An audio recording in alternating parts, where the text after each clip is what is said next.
Le thème d'aujourd'hui, recommencer quand même. Ce programme a été enregistré à l'origine par Ricardo Melo de l'Institut Namasté le 28 juin 2018. Les audios sont préparés par des volontaires de la pilule de l'Évangile. Notre équipe de collaborateurs a toujours besoin d'aide. Soyez vous aussi volontaires dans notre cause. Rejoignez notre page sur Facebook, Pilule de l'Évangile. Bonjour mes chers amis, bonjour et bonjour. Nous commençons avec beaucoup d'affection une pilule de plus. Comme toujours, beaucoup de lumière et beaucoup de paix dans votre cœur et beaucoup d'énergie positive pour votre chemin. J'espère que vous allez bien et que vous êtes motivés et optimistes pour passer une excellente journée. Si ce n'est pas le cas, j'espère qu'avec la grâce de Dieu, vous soyez bien. Aujourd'hui, je voudrais vous parler de l'importance de continuer à marcher, même quand tout semble nous montrer le contraire. Parlons un peu de l'importance de la persévérance.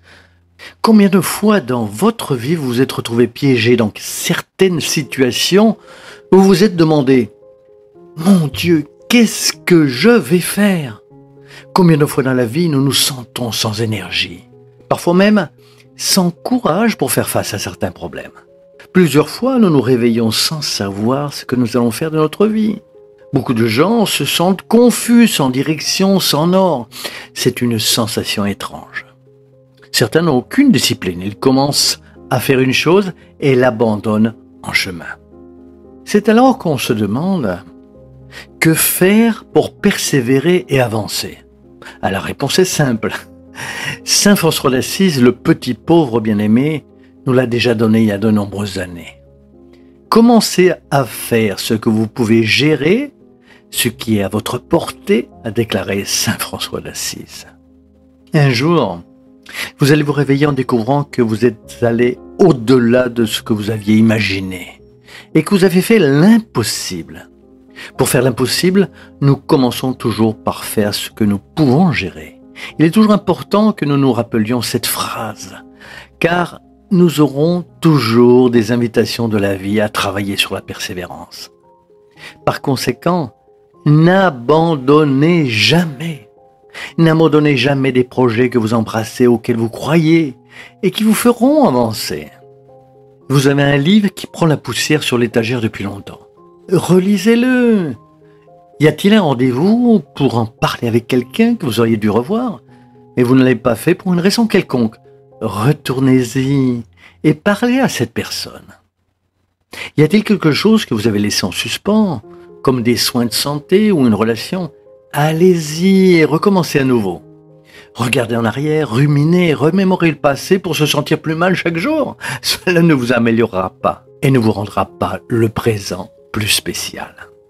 Lorsque nous réapprenons à vivre le passé avec des yeux neufs et adoptons une attitude différente maintenant, au moment présent, il est évident que les choses peuvent changer et avoir un résultat différent. Ainsi, la pilule d'aujourd'hui vous invite à faire le premier pas, à persévérer, à aller plus loin, à ne pas douter de soi, à recommencer autant de fois que cela est nécessaire pour que vous atteigniez votre objectif. Il n'est jamais trop tôt de se rappeler que lorsque nous voyons un grand et merveilleux travail accompli, on oublie combien de travail et combien de frustration parfois les personnes impliquées dans ce travail ont dû expérimenter et surmonter. Chico Xavier nous a parlé d'André Louis qui a écrit pour lui des œuvres extraordinaires et d'un contenu spectaculaire. André Louis a essayé plus de 600 approximations médiumniques avec Chico Xavier avant de commencer à travailler avec ce merveilleux médium. Ainsi, voyez-vous que pour un travail de cette grandeur, comme celui d'André Louis, il y a une grande préparation.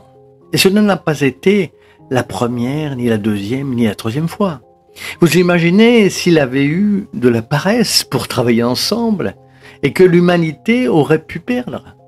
Et je ne mentionne qu'un exemple très simple. Imaginez-vous en train de discuter avec votre enfant difficile et vous dites « Ah, j'ai tout essayé ». Non, vous n'avez pas tout essayé. Il y a toujours quelque chose de nouveau à tenter. C'est juste qu'on n'a pas encore appris. J'ai déjà parlé de tout avec mon mari ou ma femme. Serait-il possible d'avoir épuisé toutes les options?